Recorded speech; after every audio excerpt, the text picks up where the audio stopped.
You're listening to The Tarot Diagnosis. I'm your host, Shannon. I'm a licensed psychotherapist, and I also happen to have a love for tarot. Each episode, I invite you to reflect with me as I work to demystify the tarot and the human experience, all while exploring tarot's connection to mental and emotional health. While this podcast may feel therapeutic, it is not meant to take the place of psychotherapy. So grab your cards and join me as I work to create a pathway to better understand ourselves and those around us.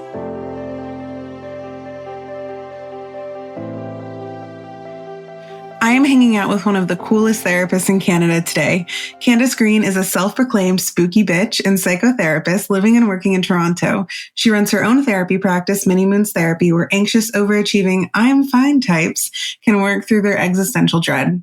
Candis incorporates tarot into her practice as a way to help clients navigate deeper into their subconscious, and she also has her own podcast, Mental Health is Horrifying, where she explores the intersection of mental health and horror and how horror is really a mirror into ourselves. You can follow her on Instagram at Many Moons Therapy, visit her website, manymoonstherapy.com, or she tells me that you could also howl at the moon and she will hear your call.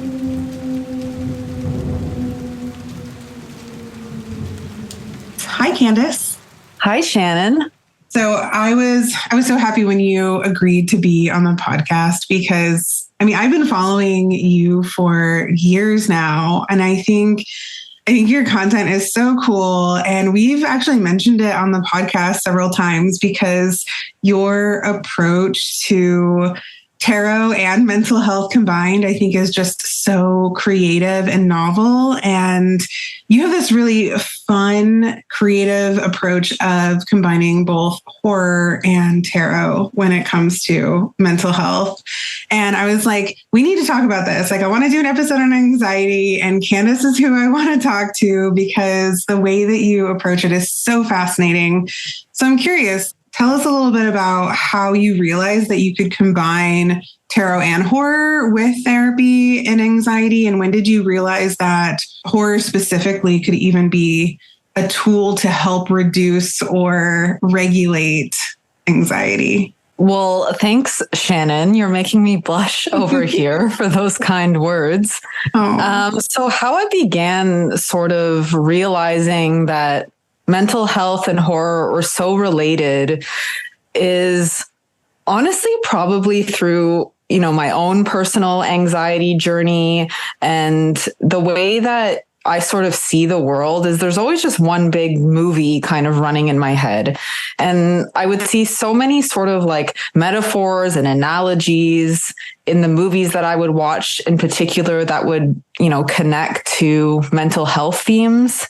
And for me, I started realizing that I was actually using horror as a way to cope with my own anxiety. I've been a spooky bitch my whole life, but, in particular, during times of high anxiety, I was finding that, I would sort of retreat to my own cave of solitude. And I would watch really scary movies by myself. And I was noticing it was having this effect on me where it was making me less anxious. It was helping me to externalize my fears and put them somewhere else. It was making me kind of a bit more introspective about my own anxiety.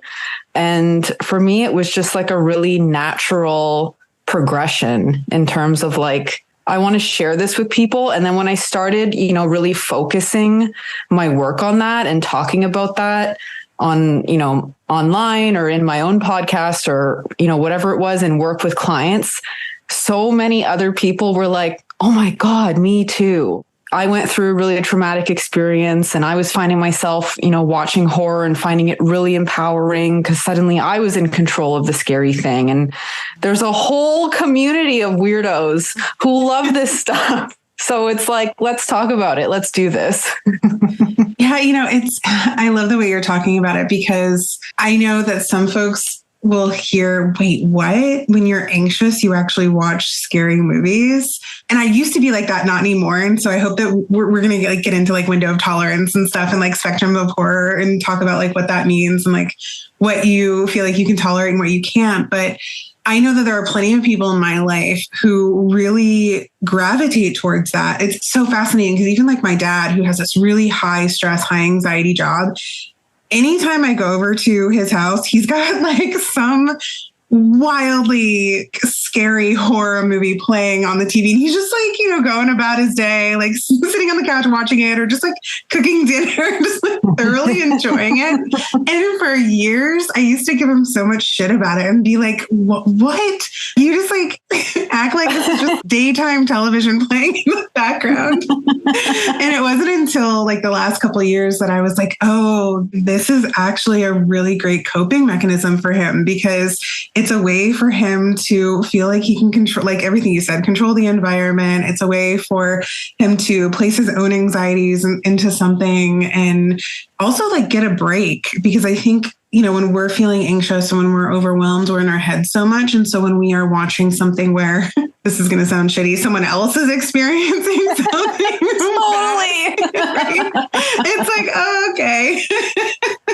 Totally. Right? So it's a really fascinating concept. And I'm just so glad we're talking about it today. Yeah, your dad sounds cool, man. I want to hang out with him and watch horror movies. My dad is really cool. He's a fun one for sure. I'll have to play this clip for him. So I would love to pull a card with you to just open up the episode and see how that card relates to anxiety in general and maybe even horror. We'll see. So I purposely pulled out a deck that I have only used a couple times, and it's my Vlad Dracula tarot deck. I love that. So I had to because of the topic for today, but I'm curious, like, do you have any spooky decks you're using? What are you using today? Yes. Oh my God. So this deck I'm obsessed with. It's the Trick or Treat tarot deck. So cute. Yeah, it's incredible. All of the illustrations in the cards. So the entire deck takes place on Halloween night. So everything has that like really nostalgic kind of like trick or treat, like magical night energy to it. And, all of the imagery is from different horror movies or different kind of like Halloween figures, like the Sanderson sisters are in here, all kinds of spooky characters. Like there's your Dracula. And it's just like, sometimes I just want to transplant my consciousness and live inside of this deck forever. That sounds amazing. And what's the name of it again? Trick or Treat Tarot Deck. Tarot. I'm gonna have to look it up. All right. So I figured we could shuffle and pull a card to just like we'll pull a card and then we'll discuss how it relates to anxiety. Let's do it. I'm always nervous shuffling gilded decks, but like this one actually shuffles pretty good. Oh, I got such a good one, Shannon. What'd you get? Okay.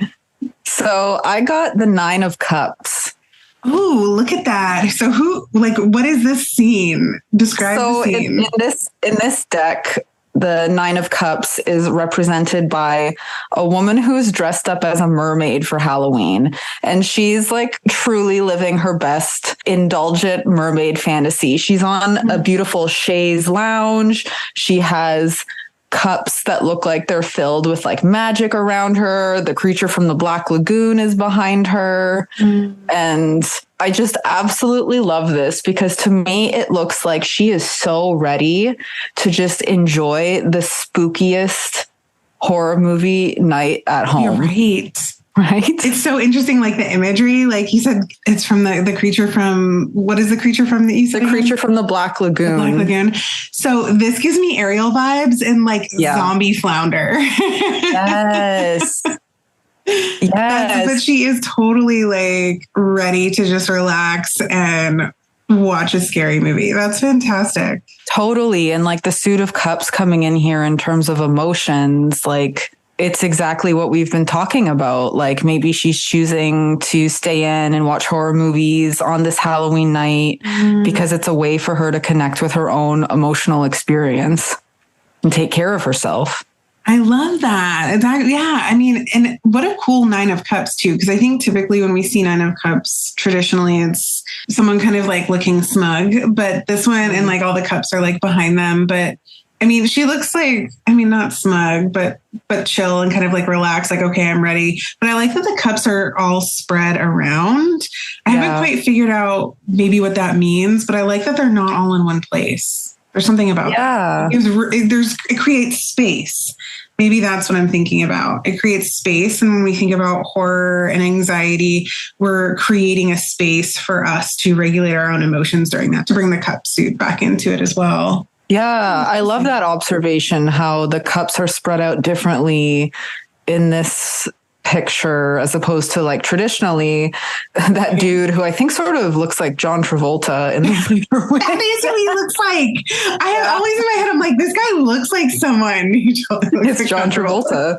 Yeah, sitting with like a smug look on his face, and the cups are all kind of cluttered together, but there is an element of like space, giving yourself space to the way that the cups are placed here. Absolutely. So we both ended up pulling cups. So I pulled Three of Cups. So originally it came up reverse, and I don't typically read reversals purposely. Like when I pull a card, I tried to think about every aspect of the card. But so thinking about this one specifically reversed, it's making me think of social anxiety and maybe even certain aspects of high functioning anxiety, because that's something that you do a lot of work with, which I love. And I really want to hear your input on that. But I think the social anxiety part here is obvious because obviously it's Three of Cups. Like tends to represent like friends having a good time. And I think the shadow component here is when we get in our head and we're thinking, but do they actually like me? Mm-hmm. Am I being annoying? Do they actually want me here? And then the high functioning part of anxiety, I think of this card comes in when we think of how we show up in groups when we're anxious and masking our anxiety. Mm-hmm. Because with high functioning anxiety, if we are in a space with a bunch of people, we might look like the energetic, outgoing person, or the person who's kind of just like grinning and bearing it and just like trying to like get through it, when internally they're actually a mess. So totally. Yeah, interesting that we both chose cups too, because, cups being the emotions suit of the deck is fascinating. Yeah. And what are your thoughts? Yeah, it's interesting thinking about it reversed. And I like what you said about, sometimes we can be in a social situation and it could be a lot of fun. We could be with people we love who know us and accept us. But sometimes anxiety can, be like this evil demon on your shoulder being like, nobody likes you. And it's really unfortunate, right? Because especially with high functioning anxiety, you might look like, everything is fine on the surface, but, internally you're really struggling. And it has this unfortunate effect of, even though you're in what might otherwise be a joyful situation, it's really taking you out of the present and putting your mind, your enjoyment of that moment somewhere else. And it kind of robs you of the moment, which is like a huge bummer.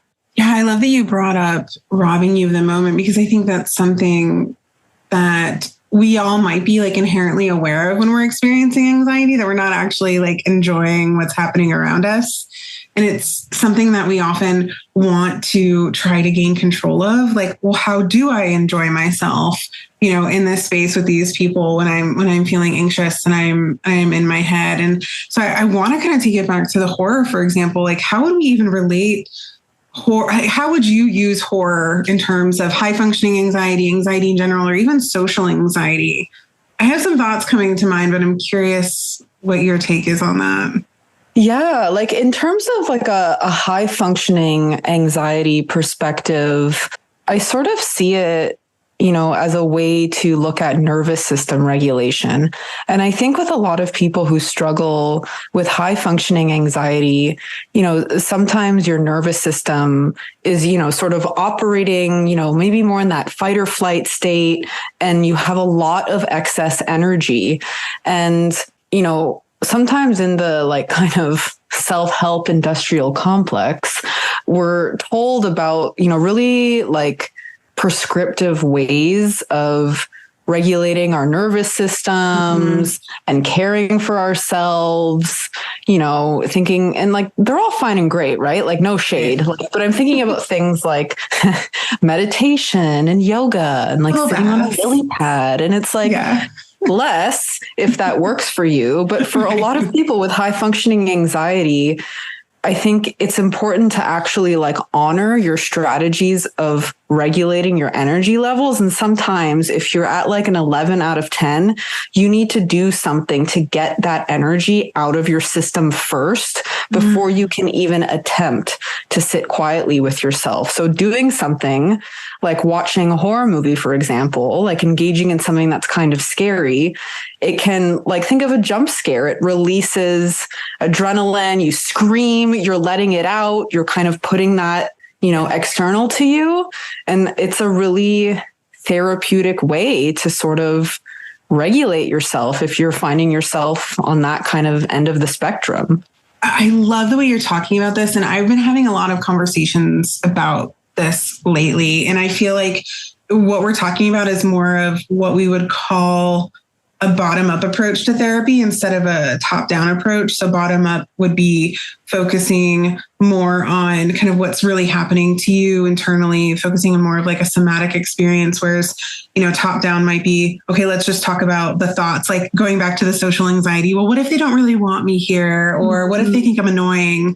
So you talking about basically how feelings are energy in our body and they need to be expelled is something that I feel like I'm constantly sharing in therapy. It's like, okay, what can you do to release this? Because if it's not released, it still exists. And if we just give you a solution to, okay, well, reframe your thought or do this, then we haven't fully addressed what's happening internally. And that's still going to be there when you go to this event. So if you haven't figured out how to release like what's happening to you, like the jump scare and being able to like screech or like, squeeze your blanket or figure out how to regulate your breathing in those moments. Like that happens to me when I'm watching horror. Like I can really feel like my heart racing and my breathing start to get shallow.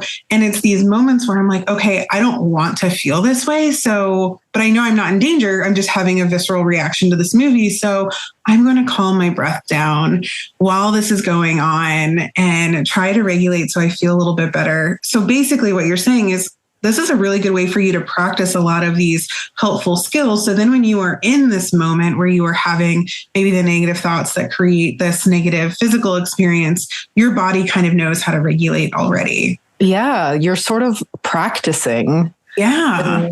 And like sometimes, I think it can be really easy to forget, like you were saying, with like a top-down approach or sort of like, well, what if you just like stop thinking about things? It's like sometimes we like really need to remind ourselves like that we're not just floating heads, that we're actually attached to like a whole body that's like doing a whole thing. And that, something like anxiety is, it is, of course, a mental experience, but it's also really a somatic experience. Like your body is like, shit, there's a bear chasing me. Right. I'm going to die. Exactly. So it's like, however many, years ago, if you were like, hunting, gathering, whatever, and you were like, shit, a bear is chasing me, you would run or you would do something with your body to kind of like address that. And now like, we don't have that same sort of body awareness. So thinking about it from that perspective, I think can be really helpful. So I think it's so cool that we're talking about the body experience because so I had pulled 3 cards to guide the episode, and I was telling you, I feel like I could apply these cards to some of the things we're going to talk about today, but this one is so fitting to where the conversation has gone. So this is the Temperance card, and underneath it's called a slow execution. But so this guy is being slow. His limbs are being slowly ripped apart by these 2 like horses. And he's just standing in the middle, like, and he looks like he's impaled. Maybe, there's stuff dripping down. He's impaled from the bottom. Yeah. And it's definitely a slow execution. But what we're talking about the body, I feel like this card fits perfectly. And the fact that they applied this to Temperance, I think is kind of brilliant based on our discussion because it is trying to find that balance. And I mean, this guy has no choice but to pay attention to his body right now or just hardcore dissociate, Yeah, which totally. I mean, it could be something else that happens when you're, maybe a positive form of dissociation when you're watching horror is being able to escape your actual situation and instead focus on something that's happening that's uncomfortable, but like I said earlier, happening to someone else. Exactly. And like, so literally one of my favorite people in the whole world, Stephen King, he has this, kind of like little movie special called The Horrors of Stephen King, where he talks about, his favorite horror movies and like the genre in general. And he talks about how horror has this kind of like amazing effect that you can be going through something like really horrible and really awful, and you can, pop in, in the case of this card, maybe like, I don't know, like a body horror movie and watch that for a couple of hours.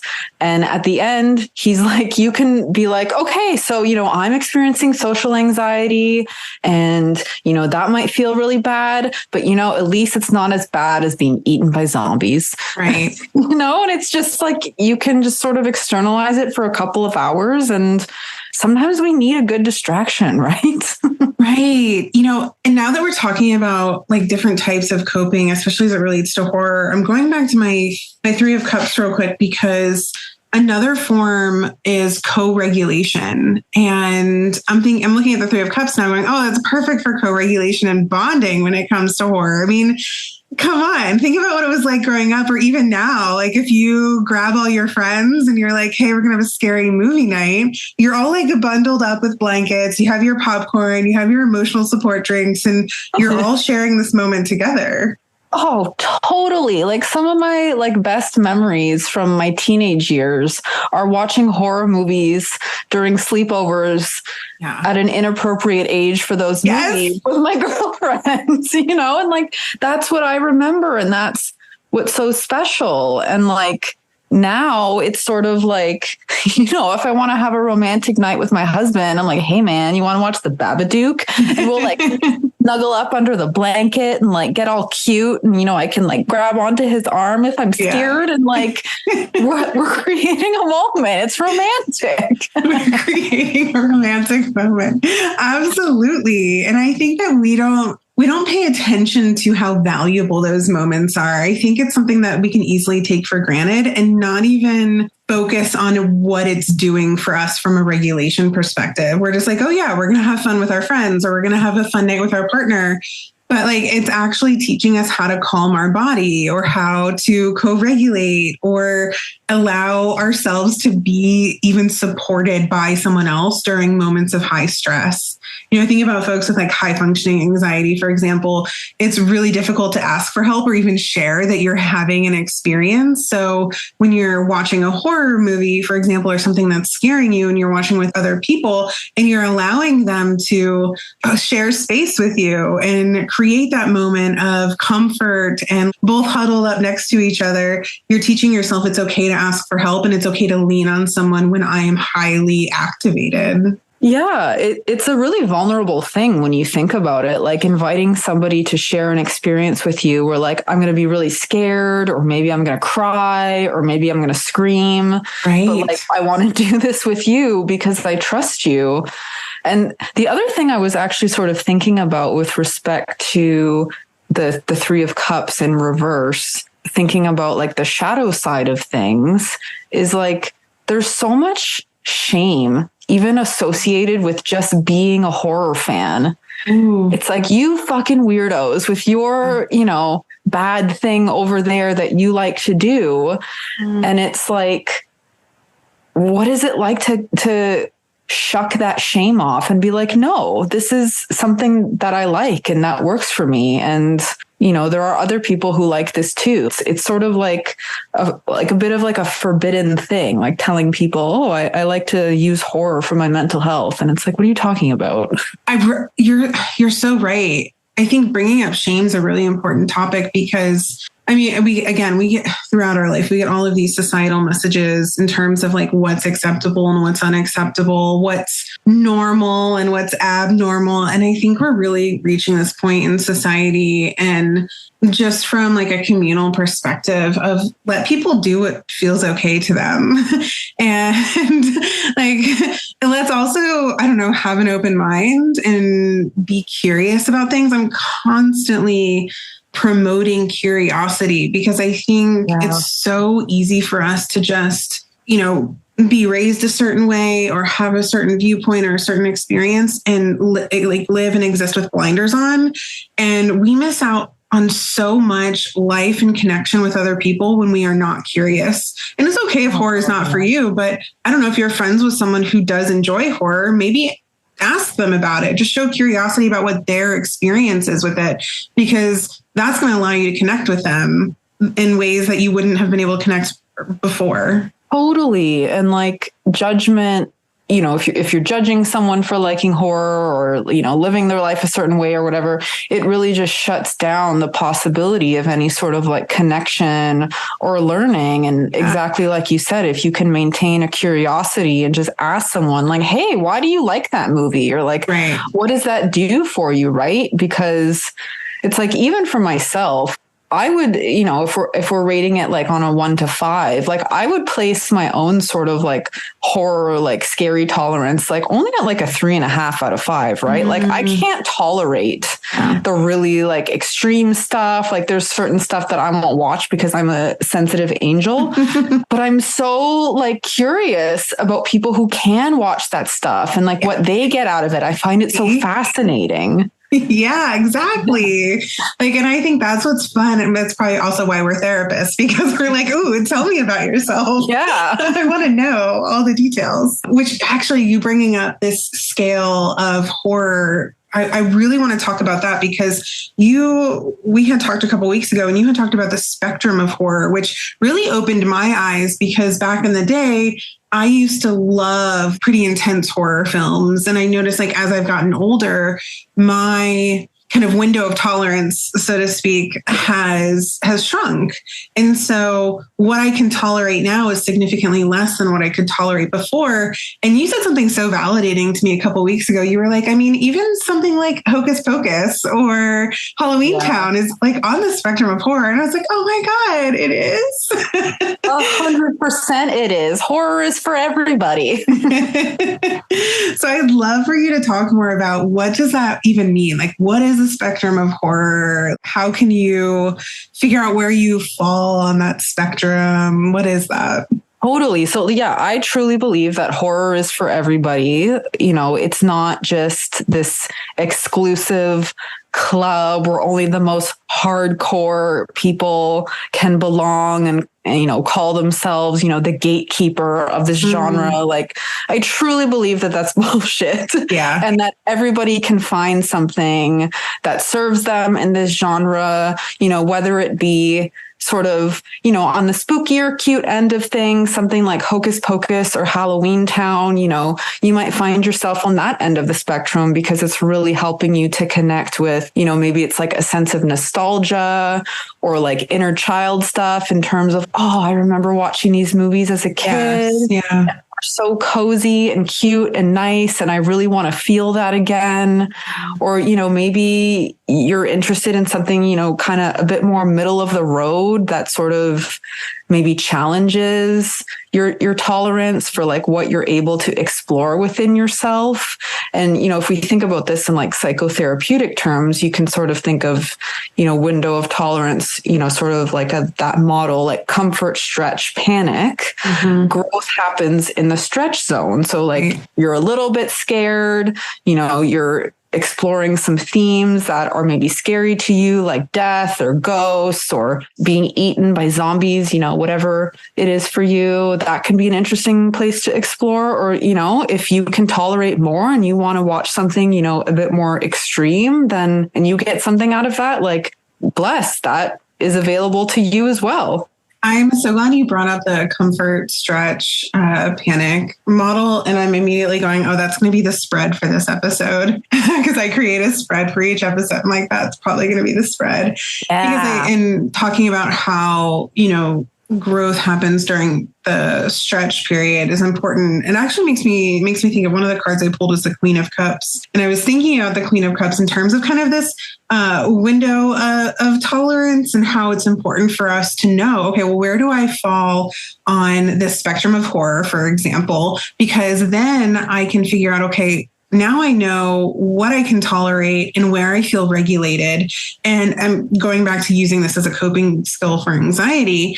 Now I can figure out what's my stretch. because then that's where I can maybe practice some of the skills that I've learned in that stretch period to be able to regulate my nervous system and feel at ease during times of like high anxiety, but also be aware of, but what would panic be, or what would, going too far outside of that window of tolerance, and how do I make sure I'm not further harming myself? So this is like a really great way to gain some pretty significant data about yourself and how you function during moments of heightened anxiety. Absolutely. And like, if you find yourself, as I often have, in the panic zone, through your use of horror, like, oh shit, that movie is way too scary for me, or it deals with subject matter I'm really not comfortable with. At the same time, it's like an invitation to be like, okay, well, why was that so upsetting to me? Like, what is this addressing that's so scary? Like, what am I not okay with here? And it can almost help you to draw an internal boundary within yourself. Like, you know what? I'm not okay with that. And that's okay. Like, I'm still, valid. The way I feel is still okay. I can say like, that is not for me. That's interesting, because that's making me think of The Magician and this idea that we can pick things up and put things down based on, what we need at any given moment. And also ties in with that window of tolerance conversation. And I'm hoping that people listening might even challenge themselves to turn something on that maybe they used to watch or haven't watched in a while, because I feel like that's what I want to do now. I want to figure out what my internal boundaries are. And because I know that, think something like Hocus Pocus or Halloween Town is, so at the opposite end of the spectrum. But now I'm like, man, what can I put on where I can also test my boundaries and put some of these coping skills into place? And it seems like a fun challenge. And again, this goes back to like how this is such an unconventional coping skill, but something that anyone can do. It's super accessible, just like tarot can be incredibly accessible. So I love that we're having this conversation. And I wonder, is this something that you've seen other therapists, for example, pick up on? Or do you feel like this is such a niche topic and a niche way to approach anxiety that only, spooky bitches like us would think to talk about? I haven't seen that many other therapists who talk about horror movies. Like, I've come across a few other people. I don't think I've found any like in Canada where I live. Yeah. But yeah, I think it's kind of like a new way to look at things. And again, I think maybe there is still a bit of like stigma or judgment around something like this, again, bumping up against that sort of like normative, prescriptive self-care type of thing. Right. If it's not rainbows and butterflies, why are you doing it? Exactly. But there's so much benefit to it, even in terms of like what you were talking about, feeling like, maybe I want to challenge myself to like, what is one level up from Hocus Pocus? Like, what would that look like for me? And I've sort of noticed that can be a really interesting way to even think about something like intrusive thoughts, to sort of, sometimes when I work with clients on intrusive thoughts, I do an exercise with them where I ask them, if you were to externalize this intrusive thought, like what would it look like? Is it like a black cloud, or is it some scary monster? And what is it like to notice that that's, outside of you and that's over there? And I think like watching horror movies is a really great exercise in practicing knowing that, okay, I'm having this intrusive thought. It's just a thought. It doesn't mean that it's really happening or I'm going to act on it. It doesn't mean that I'm a bad person. And like a horror movie, it's like that scary thing is happening over there in my TV, but I'm sitting here on my couch and I'm safe. I'm eating popcorn. I'm snuggling up with my blanket. It's not actually real. Yeah, the externalization is huge here, because you can become so overwhelmed and flooded with something like an intrusive thought or a fear or a worry that it becomes almost impossible to figure out how to separate yourself from it. And so now I'm thinking, I wonder if this would even be, I guess it depends on where you are in your kind of healing journey, to choose a film based on what, your intrusive thought is. But again, you'd have to kind of like work through where your window of tolerance is. But being able to have this tangible film, like it's separate from you, and actually like see it outside of yourself, or see something that mimics the fear, the intrusive thought, beyond just being absorbed by it. I go back to that space and that 9 of Cups that you pulled, because I was so like, it was so fascinating to me to not see all those cups right next to each other. And it's so interesting, because I think, again, this is another way to create space, but space that's healthy and beneficial. Because when we are overcome with something like an intrusive thought or worry or an anxiety, and there is no space, we can't see it clearly. And when we can't see it clearly, then we can't focus on our thoughts and we can't focus on our bodies in ways that would actually be beneficial. So like you were saying, seeing it on the screen and being cuddled up with a blanket, like your emotional support popcorn and your emotional support drink, gives us room. It gives us room to move around a little bit, and like metaphorically, so much like that 9 of Cups. And I think I didn't realize in the conversation today that maybe 2 of the most important words we would talk about would be space and curiosity in terms of horror. But I feel like that's really what's coming up. Yeah, totally. You can learn so much about yourself if you can find a place to explore your fears in a safe way, I think. And allowing yourself a space to do that, or finding, other friends or like-minded people who you let into that scared place that maybe feels a bit of shame. It can just be so transformative, I think. Horror for everyone. So this is something that you actually talk about quite often in your own therapy practice, and you have some really fun and creative things happening even outside of your therapy practice. So I would love for you to share with us all the fun projects you have going on and what you're doing. Yeah, so I have my own podcast where I talk about exactly this. My podcast is called Mental Health is Horrifying, where I discuss a different horror movie in each episode and different mental health themes that are present in the movie. It's a lot of fun. You can check that out on Spotify, Apple Podcasts, wherever you like to listen. I am a psychotherapist. I incorporate tarot into my practice as a way to sort of help people to explore their more subconscious layers within the talk therapy space. And I also have a new offering called the Horror Concierge, which is a mental health and horror tarot reading and custom film recommendation. So I will do a spooky tarot spread for you to help you explore something you're navigating in your mental health scape. And based on that spread and the themes and energies pulled out of the spread, I will recommend a horror movie that you might like to watch to continue exploring that.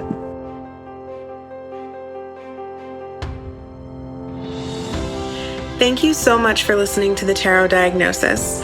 You can follow us on Instagram and TikTok under the handle @TheTarotDiagnosis, and join us while we pull daily cards and explore tarot and mental health in between podcast episodes. You can also subscribe to our podcast to make sure that you never miss an episode.